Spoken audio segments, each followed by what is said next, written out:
তারপরে খোঁজ করে বের করল। এখন জবই দিল, আর কি করলো, স্পর্শ করলো। ওই ব্যক্তি, মৃত্যু ব্যক্তি জীবিত হয়ে বলতেছে ওই অমুকে আমাকে হত্যা করেছে। বুঝতে পেরেছেন? অমুকে আমাকে কি করছে? হত্যা করেছে। তাহলে এই ঘটনা দেখেন, এত প্রশ্ন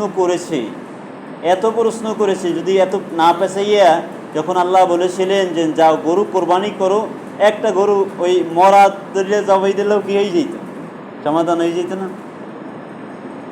কিন্তু আমরা খুবই পেঁচাইতে পছন্দ করি।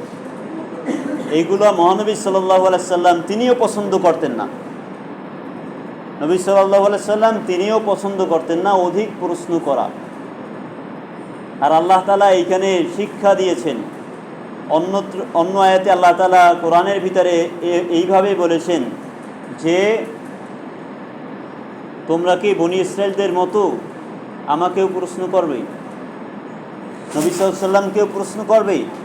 তারা অধিক প্রশ্ন করত। এখন উপস্থিতি যে কথাটা হলো, সেটা হলো আমি বলতেছিলাম যে বাল্লিগু আন্নি ওয়ালাউ আয়া, আমার পক্ষ থেকে একটি আয়াত পেলেও প্রচার করো। বাল্লিগু আন্নি ওয়ালাউ আয়া হাদিসু আন বানি ইসরাইল হারাজ, আর বানি ইসরাইলের কি করো, ঘটনা বর্ণনা করো। মান কাযিবা আলাইয়া মুতাআম্মিদান ফালিয়াতাবাওয়াউ মাকআদাহুম মিনান নার, যে ব্যক্তি আমার নামে একটা মিথ্যা কথা বলবে সেই ব্যক্তি তার স্থানকে জাহান্নামে নির্ধারণ করে নিল। তাহলে একটু কঠিন বিষয় হয়ে গেল না? কোরআন বলার ক্ষেত্রে আপনার কিন্তু এই প্রশ্নের সম্মুখীন হতে হয় না, নির্দ্বিধায় আপনি বলতে পারেন। কারণ কোরআনুল কারীম হেফাজতের দায়িত্ব মহান রব্বুল আলামিন নিজেই নিয়েছেন। ইন্না নাহনু নাযালনা যিকরা ওয়া ইন্না লাহু লাহাফিজুন। আল্লাহ তাআলা বলেছেন, নিশ্চয়ই এই কোরআন আমি নাজিল করেছি, এর হেফাজতের দায়িত্ব আমি আল্লাহ তাআলা নিজেই নিয়েছি। পৃথিবীতে কোটি কোটি হাফেজে কোরআন রয়েছে। এইভাবেই আল্লাহ তাআলা কিয়ামত পর্যন্ত এটাকে হেফাজত রাখবেন। কেউ একটা ভুল বলে দিলেই সেটা প্রতিষ্ঠিত হবে না। কিন্তু দিন শেষে দেখা যায় আমরা কোরআন থেকে অনেক দূরে।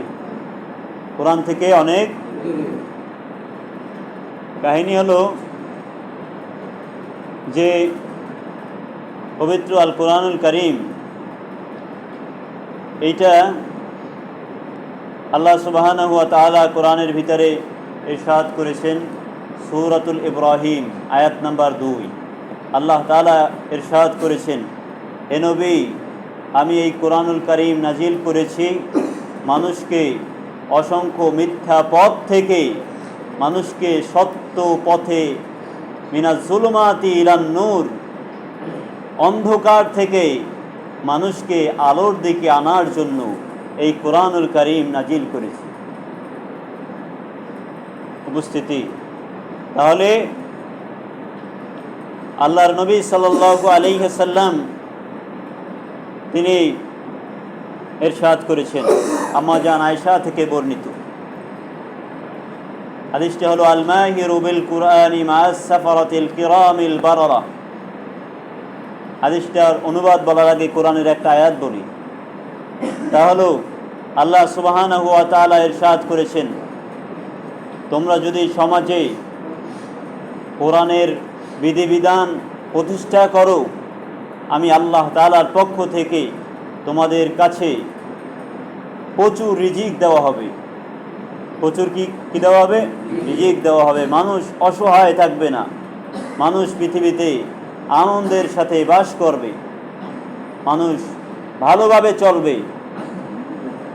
উপস্থিতি, তাহলে আমি বলতেছিলাম যে আয়েশা রাদিয়াল্লাহু আনহা ইরশাদ করেছেন, নবী সাল্লাল্লাহু আলাইহি সাল্লাম বলেছেন, যে ব্যক্তি কোরআনের অভিজ্ঞতায় অভিজ্ঞ হবে, আল মাহিরু বিল কুরআন মা'আস সাফারাতিল কিরামিল বারারা, ওই ব্যক্তি পুণ্যবান ফেরেশতাদের সঙ্গী হবে কিয়ামতের দিনে। ওই ব্যক্তি পুণ্যবান ফেরেশতাদের কি হবে? সঙ্গী হবে। মহানবী সাল্লাল্লাহু আলাইহি ওয়াসাল্লাম তিনি কোরআন প্রতিষ্ঠা করেছিলেন সমাজে। জ্ঞান অর্জনের অনেক গুরুত্ব ইসলাম দিয়েছে। এই জন্য আমাদেরকে সমাজের ভিতরে, আমরা জানি এই হাদিসটা সবাই মোটামুটি শুনেছি, তা হলো আফদালুল ইবাদাতি তিলাওয়াতুল কোরআন। আফদালুল ইবাদাতি তিলাওয়াতুল কোরআন, সর্বোত্তম ইবাদত কোরআন শরীফ পাঠ করা। এটাও একটা কি ইবাদত, কোরআন পাঠ করা এটা সর্বোত্তম ইবাদত। কিন্তু আমরা এটাকে ইবাদত মনে করি না। কোরআনুল কারীমের ভিতরে আল্লাহ সুবহানাহু ওয়া তাআলা ইরশাদ করেছেন, তা হলো আল্লাহ তাআলা ইরশাদ করেছেন, নিশ্চয়ই হে নবী কোরআনের বিধানকে আমি ফরজ ঘোষণা করেছি। কোরআনের ভিতরে দেখেন সালাত রয়েছে, আল্লাহ বলছে আকিমুস সালাত, বারবার বলেছেন। কোরআনের ভিতরে রয়েছে সিয়াম, আল্লাহ বলেছেন কুতিবা আলাইকুমুস সিয়াম। কোরআনের ভিতরে যাকাত রয়েছে, আল্লাহ বলছে আকিমুস সালাহ ওয়া আতাউজ যাকাত। কোরআনের ভিতরে হজ রয়েছে, আল্লাহ বলেছে ওয়ালিল্লাহি আলান নাসি হিজ্জাল বাইত।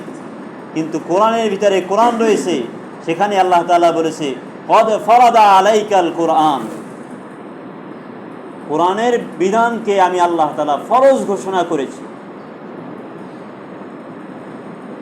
রমজানের ক্ষেত্রে কুতিবা ব্যবহার করা হয়েছে, নামাজের ক্ষেত্রে আকিমুস সালাত ব্যবহার করা হয়েছে। আকিমু প্রতিষ্ঠা করো, সমাজে প্রতিষ্ঠা করো, কোরআনের সমাজ প্রতিষ্ঠা করো, নিজে পড়ো, মানুষকে বলো। সিয়ামের ক্ষেত্রে আল্লাহ তাআলা কুতিবা ব্যবহার করেছেন, কিন্তু একমাত্র কোরআনের বিধান সমাজে প্রতিষ্ঠা করতে আল্লাহ তাআলা ফরজ শব্দটি ব্যবহার করেছেন। একমাত্র কোরআনের বিধানকে প্রতিষ্ঠা করার কথা। এটা রয়েছে সূরা আল কাসাসের ভিতরে, সূরা আল কাসাসের ভিতরে রয়েছে কোরআনের বিধান ফরজ। এই জন্য আমাদেরকে বুঝতে হবে কোরআনুল কারীম এমন একটি গ্রন্থ যেটি তেলাওয়াত করলে সওয়াব রয়েছে। আল্লাহ তাআলা ইরশাদ ফরমিয়েছেন, সম্ভবত সূরা আল আনআমের ভিতরে আল্লাহ তাআলা বলেছেন, যখন মুমিনদের কাছে আমার স্মরণ করা হয় তখন তাদের অন্তরের ভিতরে জালজালা, ভূমিকম্প, প্রকম্পন সৃষ্টি হয়ে যায়। বুঝতে পেরেছেন? যখন মুমিনদের কাছে আল্লাহর স্মরণ হয় তখন তাদের অন্তরের ভিতরে কি প্রকম্পন শুরু হয়ে যায়।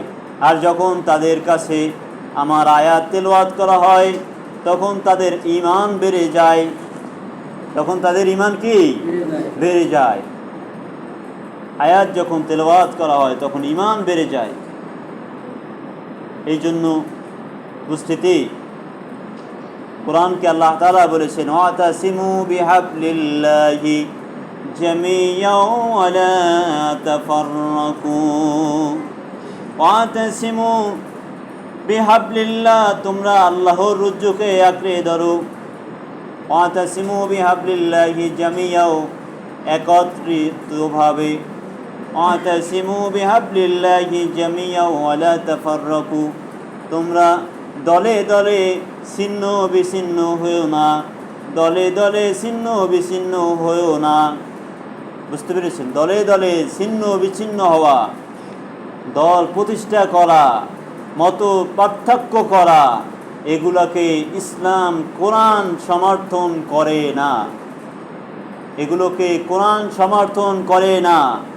আল্লাহ তাআলা কোরআনের ভিতরে এইভাবে বলেছেন, যারা কোরআন আসার পরে তারপরে দলে দলে ছিন্ন বিচ্ছিন্ন হয়ে যায়, হে নবী আপনার সাথে তাদের কোনো সম্পর্ক নেই। বুঝতে পেরেছেন? যারা কোরআন আসার পরে দলে দলে ছিন্ন বিচ্ছিন্ন হয়ে যায়, হে নবী আপনার সাথে তাদের কোনো সম্পর্ক নেই।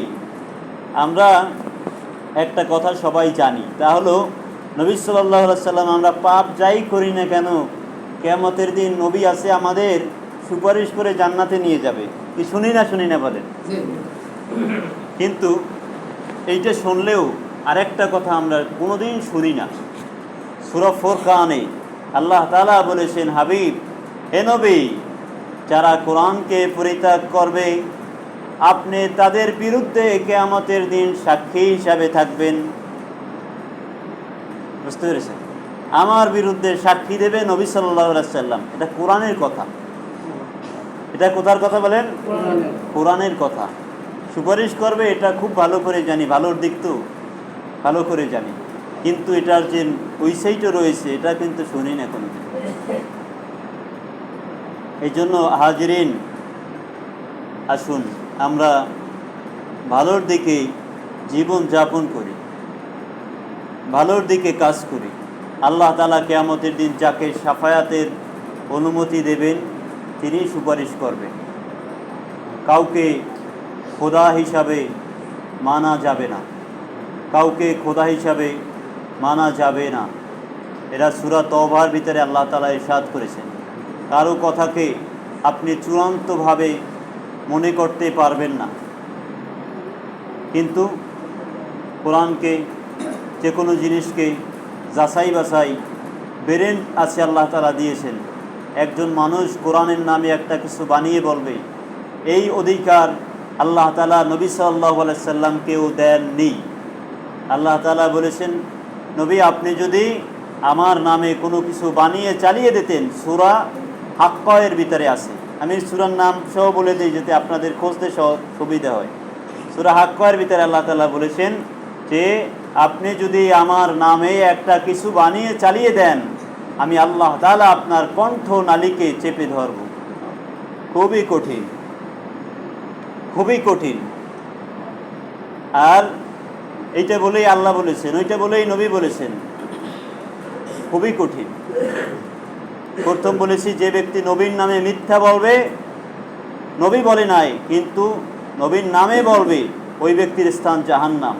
এই হাদিসটা মুতাওয়াতির পর্যায়ে। এক। দুই নম্বরে, কোরআনকে যদি নবী সাল্লাল্লাহু আলাইহি সাল্লাম নিজের নাম দিয়ে চালিয়ে দিতেন তাহলে আল্লাহ তাআলা তাকেও ছাড় দিতেন না। এটাও আল্লাহ তাআলা কোরআনে বলেছে। আল্লাহ নবী সাল্লাল্লাহু আলাইহি সাল্লাম ছিলেন না কোনো কবি, ছিলেন না কোনো জাদুকর, ছিলেন না কোনো ব্যক্তির কাছে জ্ঞান শিখেছে, বরং তাকে শিক্ষা দিয়েছেন আল্লাহ সুবহানাহু ওয়া তাআলা নিজেই শিক্ষা দিয়েছেন। তার শিক্ষক আল্লাহ সুবহানাহু ওয়া তাআলা নিজেই।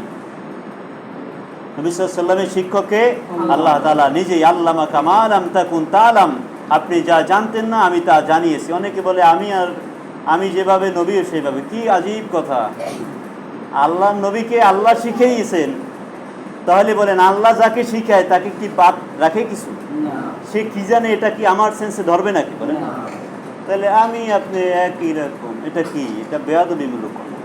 আমরা শুনতে পাই অনেক ওয়াজ মাহফিলে বলে, কুল ইন্নামা আনা বাশারুম মিসলুকুম, বলুন হে নবী আমি তোমাদের মতোই মানুষ। মতোই শব্দ ব্যবহার করলে বেয়াদবি হবে। আপনারা বুঝতে পেরেছেন? মতোই বেয়াদবি হবে। যদি বলেন আমাদের মতো মানুষ তাহলে ঠিক আছে, যেন আমারও চোখ আছে, নবীরও চোখ ছিল, আমারও হাত আছে, নবীরও হাত ছিল, আমারও পা আছে, নবীরও পা ছিল। কিন্তু মতোই মানে কি? আমিও যেভাবে পাপ করতে পারি, নাউজুবিল্লাহ। আপনারা মতোই আর মতোর পার্থক্য বুঝতে পেরেছেন? মতোই বললে বেয়াদবি হবে। এই কারণে ভাষার ক্ষেত্রে অনেক খেয়াল করতে হবে। আল্লাহ তাআলা আমাদেরকে সঠিক বুঝ দান করুন। ওয়া মা তাওফীক ইল্লা বিল্লাহ। যারা সুন্নাত পড়েন না